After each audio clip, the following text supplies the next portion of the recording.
Hey admins, how we doing out there? Today's video is going to be a little bit lengthy because we have quite a bit of information to cover today. First thing being, we contacted the lodges last weekend, or towards the end of last week, wanted to know how many lodges were involved with Boy Scouts of America on some level, whether that be actually holding the charter for the organization and hosting them, or whether just letting them use your space for meetings or activities, or actually being in charge of an event and intermingling with the BSA groups and doing something with them. Um, so fun story there. So as many of us know, just from watching the news, how much trouble the Boy Scouts of America are in over litigation, and I still think it's a great program. I don't want to get into the details, as we all know what's going on with them. Moose International right now is just taking information and wanting to know how many lodges are actually holding charters and are in charge of a group of those young individuals, or if they're just letting them use their space. So right now it's just information collecting. There may be some changes coming down the road, though, to lodges that actually hold a charter and host events with the kids, to be determined at a later point. We don't know exactly what's happening, but we need to make sure we protect ourselves as an organization in case there's any type of litigation. Again, this was international wide. There was no incidences in Indiana. They made everybody ask, so nothing happening in any lodge right now as far as I know, but definitely not in my territory. So that's why we're just to squash that. If everybody's asking the reasons why we were asking for that information, we're just being careful right now. So again, there'll be more information comes out about that in the future. Another thing I want to cover also is, and I will say this, we're not discouraging lodges from donating to any of those groups. Still feel free to donate and write a check. That's perfectly fine. We were just talking about actual interactions with the group. So enough said about that. All right, hotel rooms. It does seem like hotel rooms are filled up at the Wyndham Hotel for the convention this week. I'm going to do an email probably today or tomorrow that will have the local, the other hotels that are nearby. Feel free to go ahead and book with one of those. I mean, especially you people that have been up there several times, you know what's close to there. There's a Comfort Suite there, which is a Choice Hotel, which most members do get a discount. They won't get the discount rate of the block rooms at the Wyndham, but you can use that international discount code to get rooms off. There's a couple of La Quintas. There's two there fairly close. The one right in front of the hotel on the Lyndhurst side, I don't suggest staying there. It's not a very nice La Quinta. The other one is not too shabby. The one that's down the other way behind the Holiday Inn. There's also a Holiday Inn there, right next door to the Wyndham. It used to be the Ramada, and there are a few others that are there nearby. At the moment, I can't recall them, but feel free to go ahead and book those. You know, it's a bit of a hassle, I understand, but you're driving half a block and you're going to be there most of the day anyways. It's not like you run back to your hotel room a dozen times a day necessarily. So again, it's an inconvenience, and again, we're looking and considering whether we're going to stay there in the hotel in the long run. So that's more news to come later on also. So it is October. October 1st was Saturday, and so that starts the Cradle Fund. I know in past comments I probably said Rocker Fund. I always get them confused in my head. The Cradle Fund's in the fall. The Rocker Fund is in the spring. In my head, it's always spring is younger, so I always think Cradle, and I think Rocker being in the fall and the winter being older. It's just that thing in my head. We should be already taking donations for the Cradle Fund. In many communications and emails you've already been sent from Moose International has the link to print up the little cradle, what I call placards, these little things here. So we should already have those printed up and ready to go. The lodge should have already been discussing, because they've been getting emails all prior September, this was coming up, to know what they're going to do for the program. I mean, many lodges just print them up, and have the officers and bartenders sell them and put them up on the wall somewhere. It's perfectly fine. I always suggest, maybe having a friendly competition with the chapter in the lodge, and printing up blue ones for the lodge and pink ones for the chapter.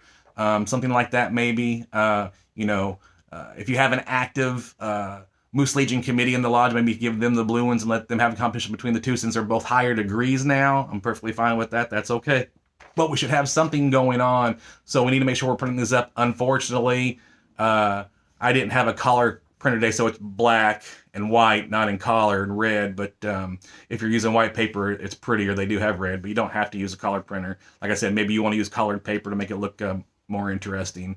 But what we should be doing is, when someone donates any dollar amount, they should be putting their name on there, hanging it up, so people can see that people are donating to the cause.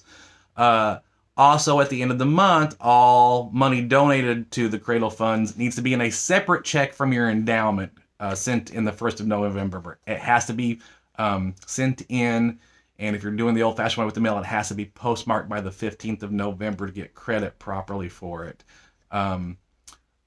Again, it's 2 separate checks. Anything you raise for the Cradle Fund in the memo line should say Cradle Fund 2022 or Cradle Fund, so they know that that's what that's specifically for, and your lodge gets credit for it. And that's a separate check from your normal endowment or any other Moose charity givings you might be giving this month. Excuse me. There was one other thing I was going to say on that part, and I've just it went out of my head, so it's not that important, I guess. We just need to make sure we're doing that project and make sure we're turning that money in. Oh, I know what it was. It was important to use this program, and I know people think, well, it's more work that I have to do, but this is a great way. Officers should be automatically buying one. The bartenders have them buying them and pushing them, and maybe there's a member out there that doesn't really understand what Moose Heart or Moose Haven is, and then they'll ask. And with our proper bar training of our bartenders and our officers, they should all know what Moose Heart and Moose Haven is, and they say, this is the project. They can be able to talk about the project and talk about Moose Heart and Moose Haven to our members and make them understand that, this is where our dues go. This is where this dollar amounts go. When we do endowments, this is where our money goes to. A little bit educate our members on, taking pride in the brand of the Moose and wanting to be more involved. And, it's not just a bar. They give money away too. So it's a great chance to talk about Moose charities, Moose Heart, Moose Haven. So that's why we should be doing it. Also, remember that all lodges are supposed to be doing some type of membership campaign all year long. Some lodges, they with a certain number of sponsorships for a 5 Club, maybe they have a dinner. Some lodges with a certain number of sponsors in a year, they buy a membership. That's fine, but it doesn't have to be that big of a project. A really good one is, with the flash drives that came out now, they have those campaign posters, what they call the short-term campaigns. We used to have those being mailed out to the lodge, but, to save on money, they don't mail them anymore. You can go online and get them at Moose International's website, but they're on that flash drive that you were given this year, right after, since convention.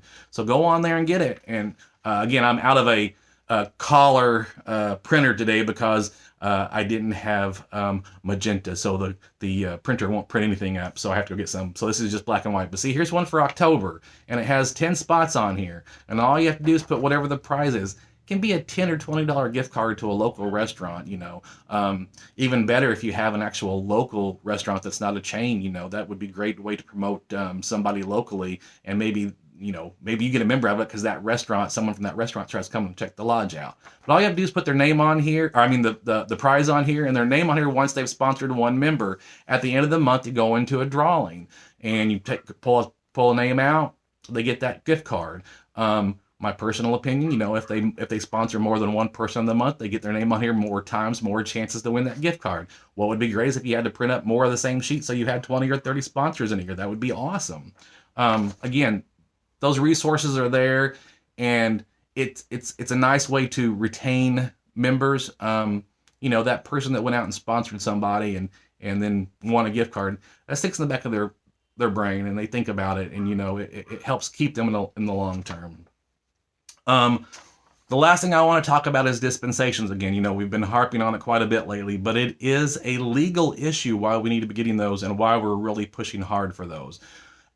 Perfect time and example right now, we're coming up in the fall and October. It seems like we have a lot of trick-or-treating projects, whether it be trunk or treat, or whether we're having members in the lodge, or we're letting anybody bring their kids in. It just depends on what we're doing. But we need to make sure for 2 things. On social media, we need to make sure we're advertising it correctly. So if it's for our members only, it needs to say members only or members and qualified guests, something like that. where I'm seeing too many advertisements where it's not explaining who it's for. It looks like it's for everybody. If it's for everybody, that's fine. But if you're bringing somebody in from the public and giving stuff away, even if you're not making money, there's a legal ramification there, and you're doing community work. You need to get a dispensation. There is a form, and I'm sure if you're familiar with some of my rants lately, there is a form for community fundraising or community event without alcohol. That needs to be filled out. If the chapter is in charge of this project and they're the one doing it, they need to get a dispensation themselves. There is a dispensation form for chapters to fill out specifically. Now, it's their duty to go get it if it's their project, but you as the administrator and the lodge has to make sure that you're doing your due diligence, because if they're on your property, you need to make sure they're covered. So if they are doing a project like this and you need to make sure that they get a dispensation, and you need to see that dispensation, because anything that happens on the property is ultimately on the lodge. So even if it's a chapter doing the project, they need to get a dispensation, but you need to see that. We're not having that happen. And I'm Boy Scouts of America, for example. I'm not saying what they did or didn't do, but we're living in a litigious world and people want to sue. And I would hate for somebody to come on the property, and here we are trying to be nice and giving candy away to kids, whether it be trunk or treat, or they're coming in the building and somebody fall. And then whether it's the lodge's fault or it was that person's individual fault, but then there's a lawsuit. And trust me, we have lawsuits going on right now. So again, let's just protect ourselves. And if you have questions about those dispensations, give me a call. All right, I only went 12 minutes. You guys have a good day. Take care. Bye.